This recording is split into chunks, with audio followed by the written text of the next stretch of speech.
नमस्कार, स्वागत है दोस्तों। आज का वीडियो बहुत ही ज़्यादा इम्पोर्टेंट होगा। हम लाए हैं आपके लिए एकदम नए टाइप के क्वेश्चन जो आपके ऑनलाइन एग्जाम पर होते हैं।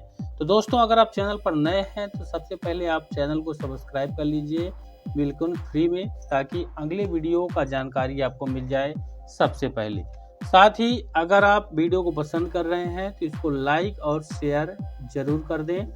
तो यहाँ पर शुरुआत करते हैं। ज़्यादा समय में यहाँ पर ना लेते हुए कम समय में ज़्यादा प्रश्नों को यहाँ पर देंगे। तो पहला क्वेश्चन है, एक समतल दर्पण की फोकस दूरी होती है। 4 विकल्प आपको मिलेंगे यहाँ पर भी। और आपके जो ऑनलाइन एग्जाम होता है CBT, उसका नाम होता है कंप्यूटर बेस्ड क्वेश्चन यहाँ पर होता है। तो यहाँ कंप्यूटर बेस्ड टेस्ट होता है। तो यहाँ पर देखिए, पहला है धनात्मक, ऋणात्मक, अनंत और शून्य, ये मिलेंगे। क्वेश्चन है कि समतल दर्पण की फोकस दूरी के बारे में यहाँ पर पूछा गया है। साइंस बेस्ड क्वेश्चन है। तो यहाँ पर देखिए, 4 विकल्प में से आपको थोड़ा समय भी दे रहे हैं कि आप अगर तैयारी कर रहे हैं, चाहे शिक्षकों का भर्ती हो या फिर अन्य भर्तियां हो, सभी में ये क्वेश्चन कॉमन रहते हैं।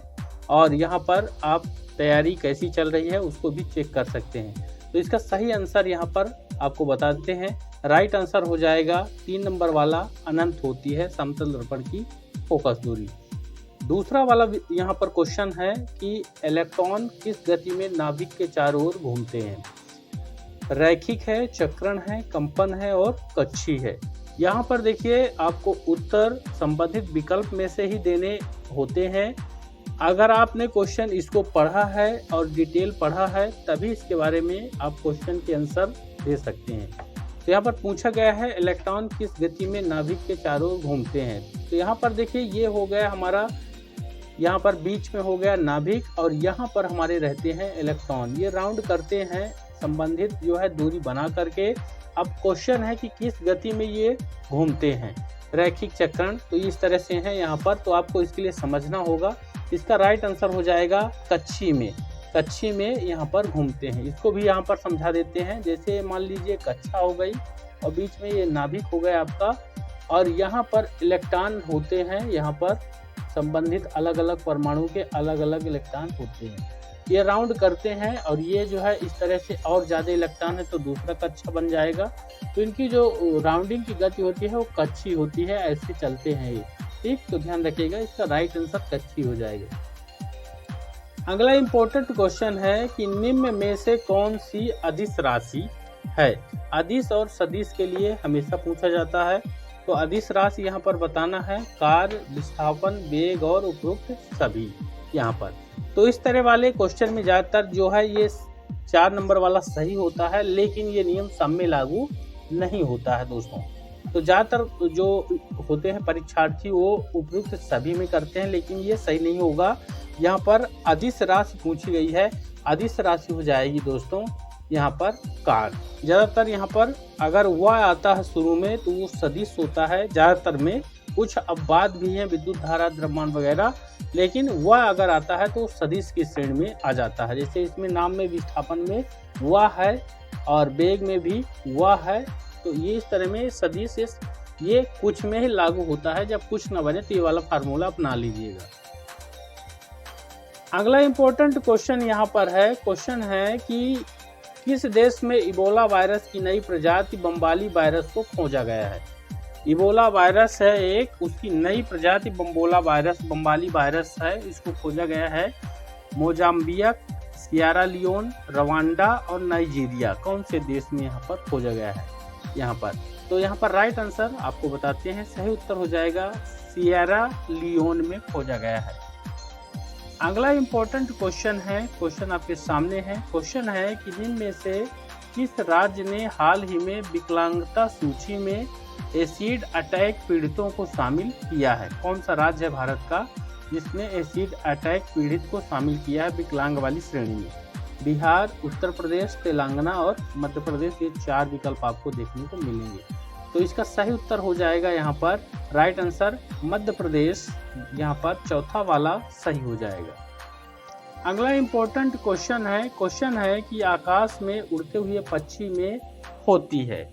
ऊर्जा के बारे में क्वेश्चन है। आकाश में कोई पक्षी उड़ रहा है, उसमें कौन सी ऊर्जा होती है।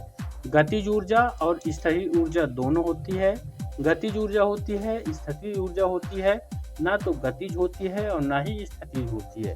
क्योंकि पक्षी आकाश में उड़ रहा है तो ज़्यादातर लोग गतिज में ही यहाँ पर आंसर अपना देंगे, लेकिन होगा नहीं, क्योंकि यहाँ पर गतिज और स्थैतिक ऊर्जा उसमें दोनों होगी, क्योंकि पक्षी उड़ते हुए एक स्थान पर या ऊपर ही स्थिर हो सकता है।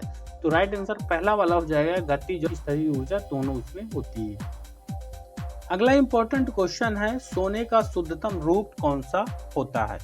तो शुद्धतम रूप जो है आप जानते हैं सभी कि शुद्ध सोना कितना होता है, 24 कैरेट का होता है। और 24 कैरेट का जो शुद्ध सोना होता है इसका कोई भी आभूषण नहीं बनता है। इसका केवल जो सोना पाया जाता है वही 24 कैरेट का होता है, क्योंकि इसमें जब आभूषण गहने जेवरात बनाए जाते हैं तो ये 24 से नीचे आ जाता है। ज़्यादातर 22 कैरेट का उपयोग जो है आभूषण के लिए होता है। फिलहाल यहाँ पर क्वेश्चन है शुद्धतम रूप, तो 24 कैरेट इज राइट आंसर होगा, सबसे शुद्ध रूप होता है। अगला इंपॉर्टेंट क्वेश्चन है, कोयला प्रक्रिया से बनता है, यानी कोयला बनता है किस प्रक्रिया से बनता है? क्योंकि नेचुरली है, प्राकृतिक है कोयला, कई सालों के अपशिष्टों के पृथ्वी नीचे भूमि में दबे होने के कारण कोयला बनता है, लेकिन उस प्रक्रिया का नाम क्या है? डिस्टिलेशन है, कार्बोनाइजेशन है, वेपोराइजेशन है और एवोपरेशन है। ये नाम आपके लिए नए होंगे, इसी तरह आपके एग्जाम में भी क्वेश्चन आता है। तो यहाँ पर देखिए राइट आंसर है, कार्बोनाइजेशन प्रक्रिया के तहत कोयले का निर्माण होता है। सही उत्तर विकल्प 2 वाला हो जाएगा। अगला इंपॉर्टेंट क्वेश्चन है, निम्न में से कौन सा सामान्य नमक का स्रोत है? कौन सा सामान्य नमक का स्रोत है? सामान्य नमक यानी जो NaCl इसको बोलते हैं, सोडियम क्लोराइड होता है, रॉक सॉल्ट भी बोलते हैं, इसके अलग अलग क्वेश्चन आते हैं। तो सामान्य नमक का यहाँ पर स्रोत बॉक्साइट, पायराइट, हैलाइड और कैल्साइट यहाँ पर। अब चूंकि ये अलग ही टाइप के यहाँ पर विकल्प आपको देखने को मिलेंगे, इसलिए वीडियो के शुरू में ही आपको बताए कि जो विकल्प दिए हुए हैं आप कौन सा क्वेश्चन पढ़ के जा रहे हैं, उत्तर क्या पढ़ के जा रहे हैं उससे मतलब नहीं है। आप क्वेश्चन को अच्छे से समझिए और जो विकल्प दिए हैं उसी से यहाँ पर। अब चूंकि नमक का इनसे यहाँ पर संबंध कोई खास नहीं है, लेकिन यहाँ पर एक है जिसका संबंध है। यहाँ पर देखिए सामान्य नमक का स्रोत कौन सा हो जाएगा, क्योंकि बॉक्साइड एल्युमिनियम का जो है एल्स होता है, तो ये तो होगा नहीं, पायराइड भी नहीं होगा, हैलाइड यहाँ पर हो जाएगा। तो हैलाइड जो है इन सामान्य नमक का स्रोत है।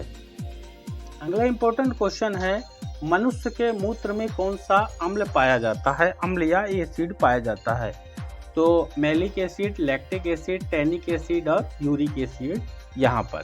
तो दोस्तों आप जानते हैं कि मूत्र में यूरिया होता है, तो यूरिक एसिड ही पाया जाएगा, चौथा वाला इसका राइट आंसर हो जाएगा।